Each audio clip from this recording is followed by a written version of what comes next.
Welcome to my accounts online classes. So students, जैसा कि आप जानते हैं कि हम लोग अपने लास्ट वीडियोस में चैप्टर नंबर 2 पार्टनरशिप अकाउंटिंग का, जो कि गुडविल नेचर एंड वैल्यूएशन से रिलेटेड है, स्टार्ट कर चुके थे। और अभी तक इस चैप्टर में 3 वीडियोस हम आपको दे चुके हैं, जिसमें कि हमने गुडविल का मीनिंग, गुडविल का वैल्यूएशन के एवरेज प्रॉफिट मेथड और weighted average profit method discuss किए थे। आज के इस वीडियो में हम एक और मेथड डिस्कस करने जा रहे हैं गुडविल के वैल्यूएशन का, जो कि एक इम्पॉर्टेंट मेथड है जिसको हम कहते हैं सुपर प्रॉफिट मेथड। ये वीडियो आज का वीडियो नंबर 4 है इस चैप्टर का। तो चलिए स्टार्ट करते हैं जानना कि सुपर प्रॉफिट मेथड से गुडविल कैसे कैलकुलेट की जाए। सुपर प्रॉफिट मेथड से गुडविल कैलकुलेट करने का फॉर्मूला है goodwill is equal to super profit multiply by number of years purchase. तो यहां पर इस फॉर्मूले में आप लोगों के लिए एक नया टर्म है, वो है सुपर प्रॉफिट। तो इस मेथड को समझने से पहले आपको समझना पड़ेगा कि सुपर प्रॉफिट का क्या मतलब होता है। तो चलिए पहले इसको डिटेल में डिस्कस कर लेते हैं कि सुपर प्रॉफिट होता क्या है। तो जो भी मैं अभी आपको बताऊंगा अच्छे से देखिए और समझिए। सपोज मैंने अपने बिजनेस में जो टोटल अमाउंट इन्वेस्ट किया है वो 5 लाख रुपीज अपने बिजनेस में इन्वेस्ट किया है। तो देखिए, amount invested in business is ₹5 lakh. Okay, तो हम इसको एक और नाम से जानते हैं, इसको हम कैपिटल एम्प्लॉयड भी कह सकते हैं। क्या कह सकते हैं? Capital employed. कैपिटल एम्प्लॉयड का मतलब क्या? जो भी अमाउंट हमने अपने बिजनेस में इन्वेस्ट किया है वो कैपिटल एम्प्लॉयड कहलाता है। ठीक है। अब मार्केट में हमारी कुछ राइवल फर्म्स होती हैं, हमारे कुछ कॉम्पिटिटर्स होते हैं जो कि सेम हमारे जैसा बिजनेस कर रहे हैं। तो सपोज करिए कि हमारी कुछ राइवल फर्म्स हैं। हमारी राइवल फर्म्स कौन कौन सी हैं? हमारी राइवल फर्म्स हैं X limited, Y limited and Z limited. Okay, ये 3 हमारी राइवल फर्म्स हैं और इन तीनों ने अपने अपने बिजनेस में जो अमाउंट इन्वेस्ट किया है, यानी कि इन तीनों की जो कैपिटल एम्प्लॉयड है वो X की मान लेते हैं 3 लाख रुपीज, Y की मान लेते हैं 7 लाख रुपीज और Z की मान लेते हैं 10 लाख रुपीज। ये तीनों ने अपने बिजनेस में इन्वेस्ट किया हुआ है। अब अगर हम देखें कि ये जो फर्म्स हैं, ये फर्म्स किस रेट से अपने इनकम को जनरेट कर पा रही हैं। अगर हम देखें, ये जो तीनों फर्म्स हैं, हमारी राइवल फर्म्स हैं, हमारे कॉम्पिटिटर्स हैं हमारी इंडस्ट्री में, जो हमारे जैसा सेम बिजनेस कर रहे हैं, ये किस रेट से अपनी इनकम को जनरेट कर पा रहे हैं। तो हम देखते हैं कि ये लोग जो हैं, ये सपोज करिए 10% इनको रिटर्न होता है। ये अपने जो इनकम है वो 10% जनरेट कर पा रहे हैं, मतलब जितना ये लगा रहे हैं उसका 10% ये लोग as a return, as a income generate कर पा रहे हैं। तो हम ये जो 10% रेट है, ये जो 10% रेट है जिससे कि हमारे इंडस्ट्री के कॉम्पिटिटर्स, राइवल्स इस रेट से अपने प्रॉफिट अर्न कर पा रहे हैं, इस रेट को हम कहते हैं नॉर्मल रेट ऑफ रिटर्न। इस रेट को हम क्या कहते हैं? Normal rate of return. मतलब वो रेट जिस रेट से इंडस्ट्री में हमारे कॉम्पिटिटर्स जिस रेट से प्रॉफिट अर्न कर रहे हैं या अपने रिटर्न्स अर्न कर रहे हैं, उस रेट को हम कहते हैं नॉर्मल रेट ऑफ रिटर्न। तो यहाँ पर एक टर्म आपको ये जानना बहुत जरूरी है, इसको हम कहते हैं नॉर्मल रेट ऑफ रिटर्न। तो आई होप कि नॉर्मल रेट ऑफ रिटर्न आपको क्लियर होगा। अब अगर हम इस नॉर्मल रेट ऑफ रिटर्न के अकॉर्डिंग देखें तो हमारा जो इन्वेस्टमेंट है, ये हमारा इन्वेस्टमेंट था 5 लाख रुपीस। ये जो हमारा इन्वेस्टमेंट था, इस इन्वेस्टमेंट के अकॉर्डिंग हमारा नॉर्मल जो अर्निंग होनी चाहिए, हमारी जो अर्निंग होनी चाहिए इंडस्ट्री के रेट के अकॉर्डिंग, वो कितनी होनी चाहिए?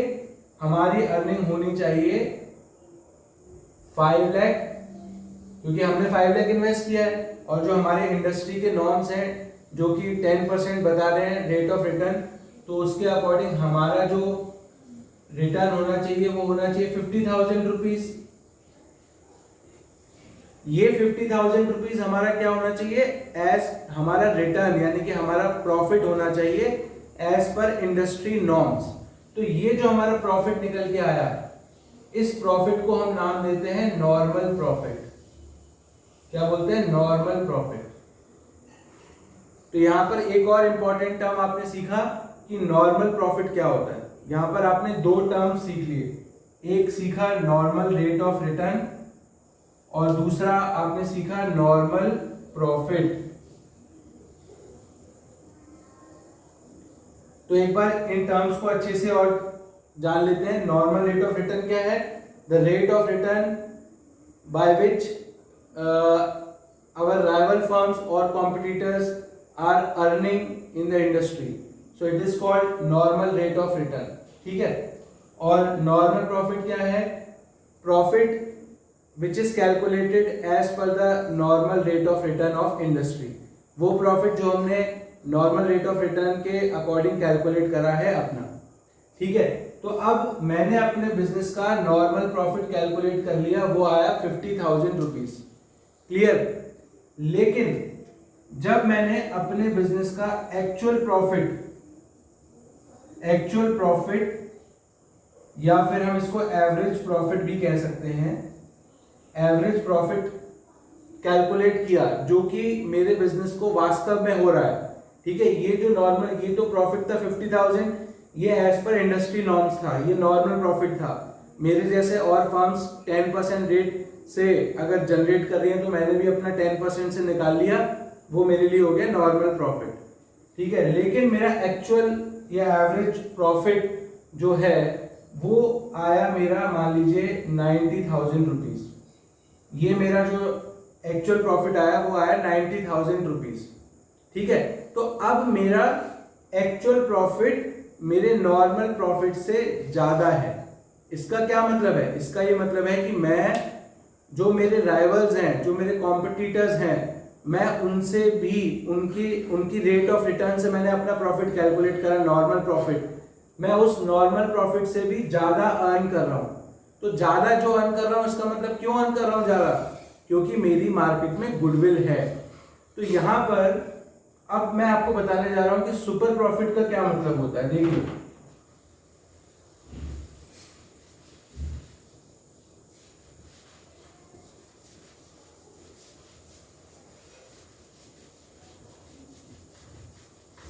देखिए आपने अभी जो मैंने आपको एग्जांपल दिया, उसमें मैंने आपको बताया था कि नॉर्मल प्रॉफिट मेरा क्या निकल के आया।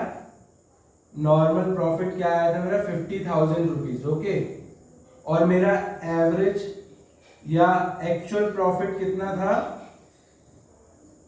एक्चुअल प्रॉफिट था मेरा 90,000 रुपीज। तो मैं नॉर्मल प्रॉफिट से ज्यादा अर्न कर रहा हूं, तो सुपर प्रॉफिट मेरा कितना होगा? ये जो 40,000 रुपीज में ज्यादा अर्न कर रहा हूं, इसको हम नाम देते हैं सुपर प्रॉफिट। यानी कि सुपर प्रॉफिट निकालने के लिए क्या फॉर्मूला बना? सुपर प्रॉफिट निकालने के लिए फॉर्मूला बना एवरेज प्रॉफिट या फिर एक्चुअल प्रॉफिट, आप कुछ भी नाम दे सकते हैं, माइनस नॉर्मल प्रॉफिट। क्लियर हो ये बात? सुपर प्रॉफिट का क्या मतलब हुआ? वो प्रॉफिट जो मैं नॉर्मल प्रॉफिट से ज्यादा कमा रहा हूं। यानी कि मेरा एवरेज प्रॉफिट 90,000 है, नॉर्मल प्रॉफिट 50,000 है, तो मैं कितना ज्यादा कमा पा रहा हूं? 40,000 ज्यादा कमा पा रहा हूं। ये हो गया मेरा सुपर प्रॉफिट। तो अब क्या करूंगा? गुडविल कैलकुलेट करने के लिए मैं super profit multiply by number of years purchase कर दूंगा। तो यहां पर आपने देखा कि आपका जो प्रॉफिट है वो नॉर्मल प्रॉफिट से ज्यादा है, और उस ज्यादा वाले प्रॉफिट को आपने क्या बोला, सुपर प्रॉफिट। तो सुपर प्रॉफिट को यूज करके हम गुडविल की वैल्यू कैलकुलेट करते हैं। तो चलिए एक बार दोबारा से मैं इसके सारे फॉर्मूलेज आपको प्रॉपर तरीके से बता देता हूं, आप अच्छे से इसको नोट कर लीजिए। देखिए, सबसे पहले हमें गुडविल कैलकुलेट करने के लिए क्या करना है,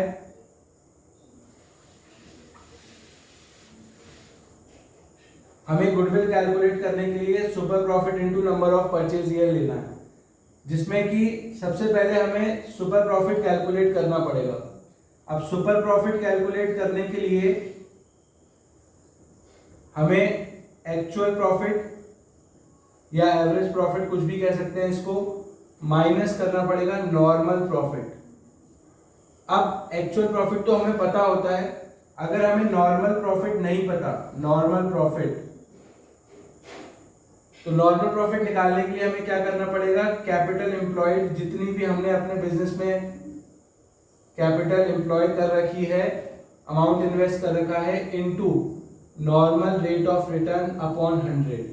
मतलब हमें नॉर्मल रेट ऑफ रिटर्न, यानी कि वो इंडस्ट्री की जो नॉर्मल रेट ऑफ रिटर्न है, जो हमारे राइवल्स जिस रेट से अर्न कर रहे हैं, उसके अकॉर्डिंग अपना नॉर्मल प्रॉफिट कैलकुलेट करना पड़ेगा। अब नॉर्मल प्रॉफिट कैलकुलेट हो गया, इसको मैं यहाँ रखूंगा और सुपर प्रॉफिट कैलकुलेट कर लूंगा, और सुपर प्रॉफिट इसमें रख के मेरी गुडविल की वैल्यू आ जाएगी। तो इस प्रकार आप सुपर प्रॉफिट मेथड का यूज करके गुडविल कैलकुलेट कर सकते हैं। तो चलिए एक क्वेश्चन लेते हैं, इस क्वेश्चन में हम सॉल्व करेंगे, गुडविल की वैल्यू कैलकुलेट करेंगे सुपर प्रॉफिट मेथड का यूज करके। हमने एक क्वेश्चन लिया है जिसमें कि हम गुडविल कैलकुलेट करेंगे सुपर प्रॉफिट मेथड का यूज करके। तो चलिए क्वेश्चन देखते हैं। देखिए, कहता है a business earn an average profit of ₹8 lakh during the last few years. तो एवरेज प्रॉफिट हमें दिया है 8 lakh rupees. The normal rate of profit in the similar type of business is 10%। यानी कि ये क्या हो गया, ये हो गया नॉर्मल रेट ऑफ रिटर्न 10% दिया है। कहता है the total value of assets and liabilities of the business were 22 lakh and 5,60,000 respectively. मतलब बिजनेस की एसेट्स और लायबिलिटीज आपको दी हैं, और बोलता है calculate the value of goodwill of the firm by super profit method if it is valued at 2.5 years of purchase of super profit. तो चलिए स्टार्ट करते हैं, इसका सॉल्यूशन देखते हैं। सबसे पहले हमें क्या चाहिए, फॉर्मूला क्या होगा गुडविल कैलकुलेट करने के लिए, super profit into number of years purchase, ये हमें यहाँ पर दिया है, ठीक है। अब यहाँ सुपर प्रॉफिट निकालने के लिए, सुपर प्रॉफिट निकालने के लिए क्या फॉर्मूला मैंने आपको बताया था, average profit minus normal profit. अब नॉर्मल प्रॉफिट मुझे यहाँ निकालना पड़ेगा, मेरे को नॉर्मल प्रॉफिट नहीं दिया, तो नॉर्मल प्रॉफिट निकालने के लिए क्या होता है, नॉर्मल प्रॉफिट निकालने के लिए होता है capital employed into normal rate of return upon 100। अब यहाँ मुझे नॉर्मल रेट ऑफ रिटर्न दिया है, लेकिन कैपिटल एम्प्लॉयड डायरेक्ट नहीं दिया। यहाँ पर हमें बिजनेस की एसेट्स एंड लायबिलिटीज की वैल्यू दी है। एसेट्स कितनी है 22 लाख और लायबिलिटीज कितनी है 5,60,000। तो मुझे कैपिटल एम्प्लॉयड निकालने के लिए एक फॉर्मूला लगाना पड़ेगा। आपको ध्यान होगा कि हम कैपिटल, जब हमें एसेट और लायबिलिटी दी होती है तो कैपिटल कैसे निकालते हैं, कैपिटल निकालने के लिए, कैपिटल एम्प्लॉयड निकालने के लिए हम लोग क्या करेंगे, एसेट्स माइनस लायबिलिटीज। आपने 11th में भी पढ़ा होगा, कैपिटल निकालने के लिए फॉर्मूला होता है एसेट्स माइनस लायबिलिटीज। ओके, तो यहाँ पर जो कैपिटल एम्प्लॉयड निकल के आएगा वो 22 लाख माइनस 5,60,000, ये निकल के आएगा 16,40,000, ये आ गया मेरा 16,40,000 कैपिटल एम्प्लॉयड। क्लियर। अब हम क्या करेंगे, नॉर्मल, ये मैंने निकाल लिया कैपिटल एम्प्लॉयड। अब नॉर्मल प्रॉफिट निकालेंगे, ठीक है। Normal profit is equal to capital employed कितना है, 16,40,000 into normal rate of return is 10%, तो मेरा नॉर्मल प्रॉफिट कितना आ गया, 1,64,000 आ गया नॉर्मल प्रॉफिट। अब नॉर्मल प्रॉफिट मुझे मिल गया, अब क्या निकालना है, सुपर प्रॉफिट। तो सुपर प्रॉफिट निकालने के लिए एवरेज प्रॉफिट मेरे पास दिया है 8 लाख माइनस 1,64,000, तो ये निकल के आया 6,36,000। ये मेरा आ गया सुपर प्रॉफिट।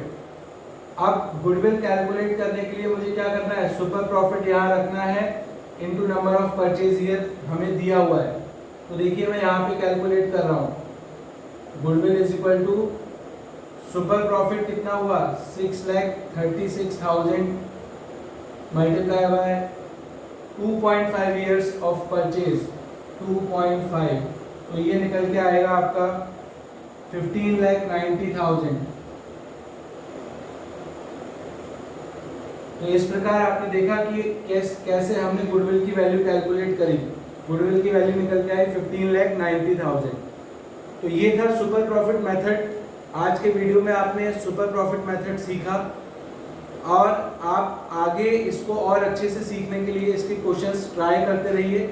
देखिए यहाँ पर मैं आपको बता दूं, यहाँ पर एवरेज प्रॉफिट इस क्वेश्चन में डायरेक्ट दिया था, लेकिन यहाँ पर भी जैसे आपने एवरेज प्रॉफिट मेथड में सीखा था, हम पास्ट ईयर्स के प्रॉफिट के बेस पर भी एवरेज प्रॉफिट निकालते हैं और पास्ट ईयर्स के प्रॉफिट हो सकता है हमें कुछ एडजस्ट भी करने पड़े। तो यहाँ पर भी अगर क्वेश्चन और लेंदी होगा तो आपको एवरेज प्रॉफिट जो है वो डायरेक्ट नहीं दिया होगा, एवरेज प्रॉफिट आपको कैलकुलेट करना पड़ेगा पास्ट ईयर्स के प्रॉफिट्स के बेस पर, और हो सकता है कि पास्ट ईयर्स के प्रॉफिट में कुछ एडजस्टमेंट्स भी हों।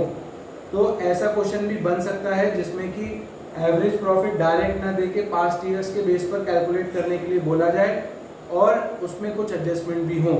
तो ऐसा एक क्वेश्चन आप अपने बुक में दे रखे हैं, आप ट्राई करिए। हम भी अगले वीडियो में एक क्वेश्चन आपको ऐसा सॉल्व करके बताएंगे।